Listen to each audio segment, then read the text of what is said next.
I don't know about you, ladies and gentlemen, but I think we have to have a little chat about Joel Piroe at Leeds United as we get into 5 things we learned from Bristol City 0, Leeds United 0. Let's get into it.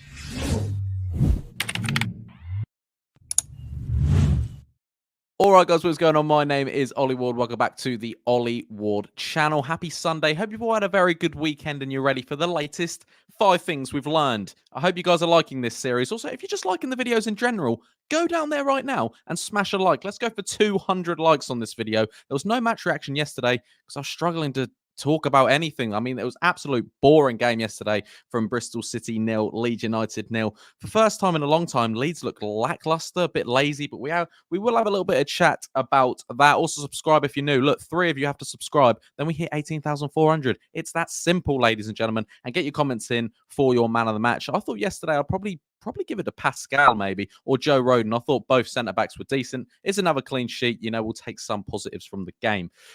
First of all, first thing we've learned from Leeds United 0, Bristol City 0, or vice versa, the Piroe debate. Okay, so a few weeks ago, I was speaking praise about, you can't bring him off because he does this against Sheffield United and things. He has little moments, doesn't he, Joel Piroe, where he scores a goal or, he assists a lovely goal for Mateo Joseph against Sheffield United. But when he's not doing that, what does he do? I sometimes feel like he gets in the way of the attack. And I love Joel Piroe. I genuinely want him to do well at Leeds United. When he scores goals, I'm so happy for him. He's the most natural goal scorer at the club. I do like Joel Piroe, but I'm struggling. I'm really, really struggling with him because, you're getting, I'm not even saying yesterday's game, but like Ramazani, Solomon, Nonto, all running at speed. Aronson, I just sometimes think Joel Piroe is too slow. He's too sluggish. You learn from an early age, be on your toes. Get on your toes, Joel Piroe, because I want him to do so well. But what does he bring? Is he better in the 9? Is he better in the 10? It's that age-old debate we've been having for 2 seasons now. The bloke scores goals. He does score goals. We need to remember that. And he scores good goals. He's scored vital goals. He's scored key goals and set them up already this season. He does look good. But when he isn't doing them things, I sometimes feel like he's in the way. But I said a few weeks ago, I would rather my striker do nothing for 80 minutes and then score a goal to win it in the 90th minute. Of course I would, because I'm greedy, I'm selfish. I want my striker to do stuff. But when it is a 0-0, when you need to, when it is going bad and your striker does nothing, then it is like, what does he do? I want to know what you guys think in the comments down below. Just my problem with him is this. I don't know even what his best position is. Maybe it is the 10. But then you can't drop Brandon Aronson at the moment because he's having a very good season, so far. But for me, Joel Piroe, most natural goal scorer. I love Joel Piroe. I want him to do well. But when he's not scoring goals, assisting goals, I feel like he's just in the way. Let me know what you guys think in the comments down below. Next up, the second thing we learned versus Bristol City is we missed Firpo yesterday. I'm seeing a lot of people saying how bad Sam Byram was. Defensively, Sam Byram was brilliant. There was like an attack inside the first 10 minutes where if he wasn't back there defending, then they would have scored. They would have been 1-0 up inside about 10 minutes. Byram wasn't bad at all. But what we did miss yesterday was the attacking overlaps that Jayden Bogle kind of was giving Nonto. But then, Solomon wasn't getting that. Dan James and Solomon and Nonto kind of, as they all kind of switched around, was not getting that sort of overlapping, underlapping run from Sam Byram. He was sometimes there, but it's just Firpo.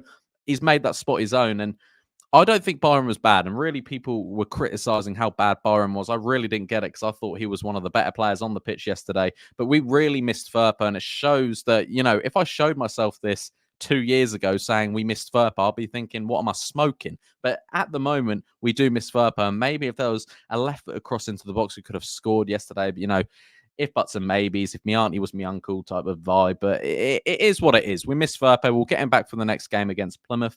And it looks like, he'll slot right back into that left-back spot. But I do think yesterday with the overlapping runs, we did miss him.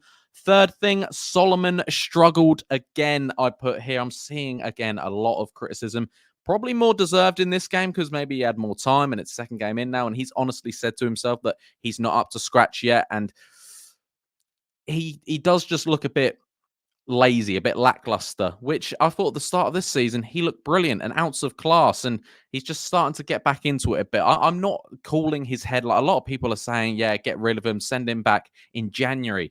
I just think how naive are we as a fan base? Why? What, Ramazani gets injured? Who'd you bring? Okay, then Dan James get injured. Who'd you bring? I think we're just being naive. Yes, he can fall maybe down the pecking order, but then Tottenham, might not want that because he wants game time. But I do think a player like Solomon wins you games when he's up to speed. I really, really do, because there is a cracking player in there.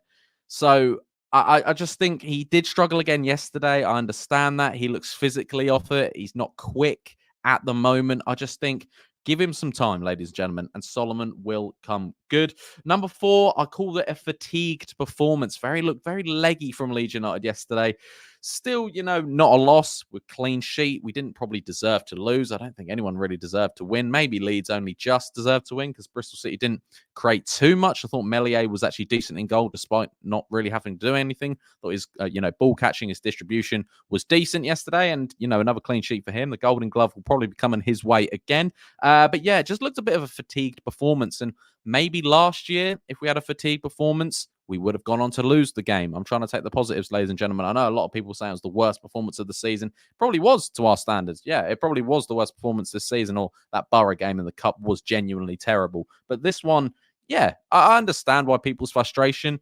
And I also understand, on the flip side, when people are saying, is this what kind of club we are at now? Like, is this what are we just allowing, mediocrity and saying, yeah, it's good. At least we didn't lose. I mean, if we want to be back in the Premier League, we can't go to Ashton Gate, draw 0-0 and say it's a good point. And I understand both sides. I think it is, but maybe I'm kind of getting sucked into that, mediocrity of this is what I've been used to over the last few years, getting points. And I'm going to still take it as a positive because it was early days. It was a very boring game. Don't get me wrong. I'd rather much have been doing something else than watch that game. But for now, that could definitely change as the season goes on.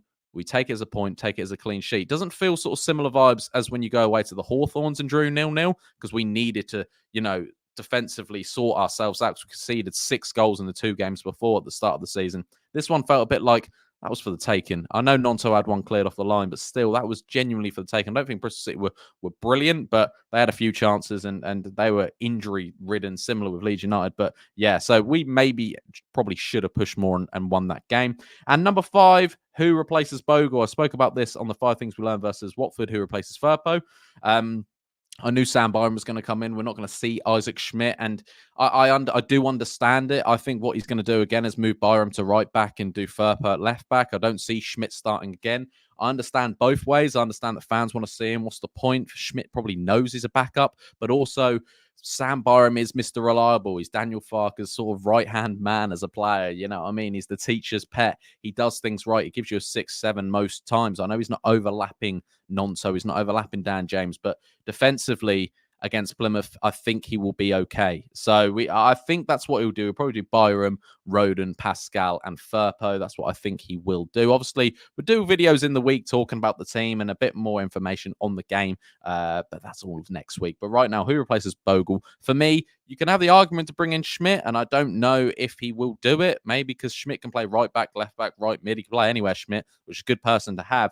But I do think he still sticks with Byron. What do you guys think? Let me know in the comments down below. So 5 things we learned is the Piroe debate. What does he do when he's not scoring? Let me know in the comments down below. We missed Firpo, but Byron wasn't bad. Solomon struggled again. Give him time, ladies and gentlemen. Number 4, fatigue performance. Still not a loss, though. Trying to take the positives, but I understand people's frustration. And number 5, who replaces Bogle next week? Realistically, it will probably be Sam Byram. Guys, hope you did enjoy this little video. I'm really enjoying doing these. If you guys are enjoying it, be sure to smash that like button. Let's go for 200 likes. Subscribe if you're new and get your comments in on everything we've spoke about today. I've been Ollie Ward, and I'll catch you in the next video. Cheery.